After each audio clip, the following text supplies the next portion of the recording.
ছোটবেলা থেকে চানাচুর বলতে আমার একটাই পছন্দ, মুখরোচক। স্বাদে, স্বাস্থ্যে। ভালো খান, সুস্থ থাকুন। মুখরোচক, ভালোবাসার ৭৫ বছর।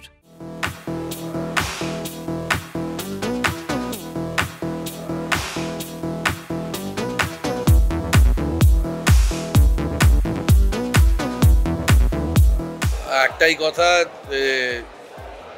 ঘরের মেঘ ঘরে ফেরত এলো। এবং বিদেশের মাটিতে বিদেশের মানুষ দেখেছেন, দেশেও দেখেছেন, কিন্তু নিজের শহরে আমাদের শহরটা খুব ক্রিটিক্যাল। আমাদের সিনেমা দেখার চোখ ভীষণ ক্রিটিক্যাল চোখ। সেখানে তারা কিভাবে দেখেন ছবিটা, সেটা নিয়ে এবার যত বেশি বেশি করে আপনারা ছবিটাকে নিয়ে বলবেন, তত সবাই ছবিটা দেখতে আসবে। আর আমাদের খুব দরকার ছবিটা যাতে সিঙ্গল স্ক্রিনেও ছবিটা যেন দেখে। নন্দনে শুনলাম হাউসফুল হয়েছে, যদিও টাইমিংটা একটু গন্ডগোলের টাইমিং, ২:৩০, কিন্তু আমরা খুব আশাবাদী যে কলকাতার মানুষ ছবিটা দেখবে। আমি ওতপ্রোতভাবে ছবিটার সঙ্গে জড়িত নই, কারণ ছবিটা যখন থিয়েট্রিক্যাল রিলিজ হবে ঠিক হয়, তখন এই ছবিটার সাথে আমাকে জুড়ে নেন বৌদ্ধায়ন মুখার্জি, মোনাদি এবং অভিনন্দন এরা। এবং তারপরে আমি ছবিটা দেখি এবং ছবিটার জন্য আমি একটি গান গাই, প্রমোশনাল সং বলা যেতে পারে। তখন থেকেই আমার ছবিটাতে যুক্তিকরণ আর কি। এবং এই ছবিটা যে অসম্ভবই ভালো একটা ছবি, অত্যন্ত শক্তিশালী একটি চলচ্চিত্র, তাতে আমার কোনো রকমের কোনো ভূমিকা নেই।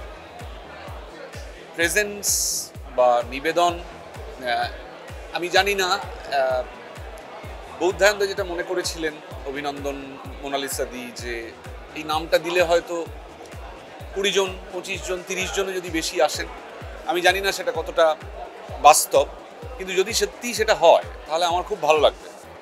আমার নাম আছে, এটা অন্যরকম ছবি, যে যুক্তিতেই হোক এই ছবিটা যত বেশি সংখ্যক লোক দেখবেন, তত আমাদের ভালো লাগবে সবার। বাংলা ইন্ডাস্ট্রিতে যারা যারা আছেন, যারা অন্য রকম বা নানান রকম ছবির পক্ষপাতী, তাদের সকলের ভালো লাগবে।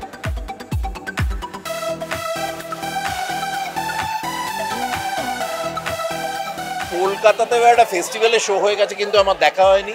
আমি অত্যন্ত এক্সাইটেড, কারণ বাল্যবন্ধুই বলা যায়। চন্দন রাশিয়ায় এরকম একটা স্বীকৃতি পেয়েছে, প্লাস এটার সাথে বৌদ্ধায়ন জড়িত, ছবির ডিরেক্টরের সাথেও এক্ষুনি আলাপ হলো। সব মিলিয়ে আমি সত্যি খুব গর্বিত একজন বাঙালি হিসেবে এবং কলকাতাবাসী হিসেবে, যে এই ছবিটা আজকে আমি দেখতে এসেছি এবং এই প্রথম দিন এটা সাক্ষী থাকতে পারছি।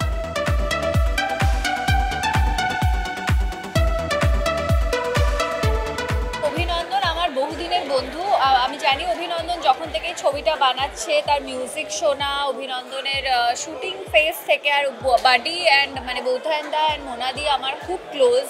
বম্বেতে আমরা প্রচুর একসাথে পার্টি করি। বম্বেতে অ্যাকচুয়ালি বৌদ্ধায়নদার বাড়িতে একটা বাঙালি পার্টি, একটা বাঙালি গেট টুগেদার হয় সবসময়, যখন থাকি যাই। তো আমি একদম শুরুর ফেজ থেকে জানি, এবং শুরু থেকে মনে হয়েছিল যে অভিনন্দনকে তো আমি জানি, ওর প্রচণ্ড প্রমিসিং, প্রচণ্ড ট্যালেন্টেড একটা ছেলে ডিরেক্টর, আর খুব ভালো রিভিউজ আমি শুনছি। আই এম শিওর যে খুব ভালো একটা ছবি আমি দেখতে চলেছি। প্রচণ্ড এক্সাইটেড, খুব ভালো লেগেছে ট্রেলার। ওর যেরকম সবাই বন্ধু, ওরা আমার কেউই বন্ধু নয়, এবং বিশ্বাস যে এই ছবিটার পরে বন্ধুত্ব আমি করবই আর কি, এবং তারাও আশা করি করবে আমার সঙ্গে। কারণ আমার ট্রেলারটা প্রচণ্ড ভালো লেগেছে। অনির্বাণের যে গানটা, যে অনির্বাণ প্রেজেন্ট করছে, সেই গানটা অসাধারণ গেয়েছেও, এবং পিকচারাইজেশন আউটস্ট্যান্ডিং। সো আশা করি খুব ভালো একটা ছবি জনতা পাবে।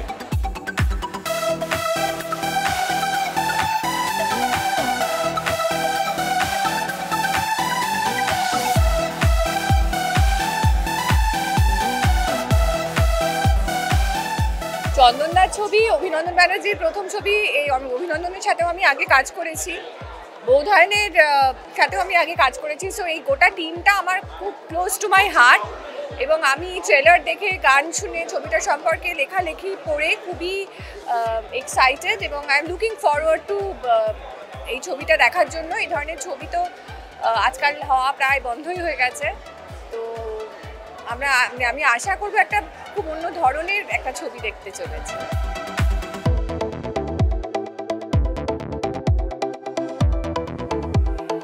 ক্রিটিসিজম হোক, ভালোবাসা হোক, সব মানে কোনো কিছুতেই আপত্তি নেই, ছবিটা দেখলেই হলো। কারণ মূল সেটা সবাইকে বলছি যে এ ছবি দর্শক যদি হলে গিয়ে দেখেন তাহলে একটা বার্তা পৌঁছয়। আবার যে বিশ্ব চলচ্চিত্র দরবারে যে ছবি যায় সেই ছবিকে মানে এক ঘরে করে দেওয়ার কোনো মানে হয় না।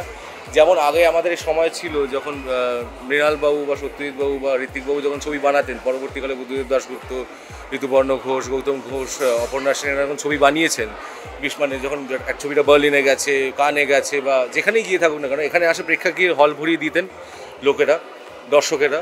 তো আমরাও এই ছবি নিয়ে 38টা ফেস্টিভ্যাল, 6টা মহাদেশ ঘুরে ঘরের মেয়েকে ঘরে নিয়ে আসছি। তো আশা করব সেই হল যদি আবার ভরানো হয় আরও 10টা মানিকবাবুর মেঘ হতে পারে। তো সেই আশা নিয়ে আমি রিলিজের দিকে তাকিয়ে আছি।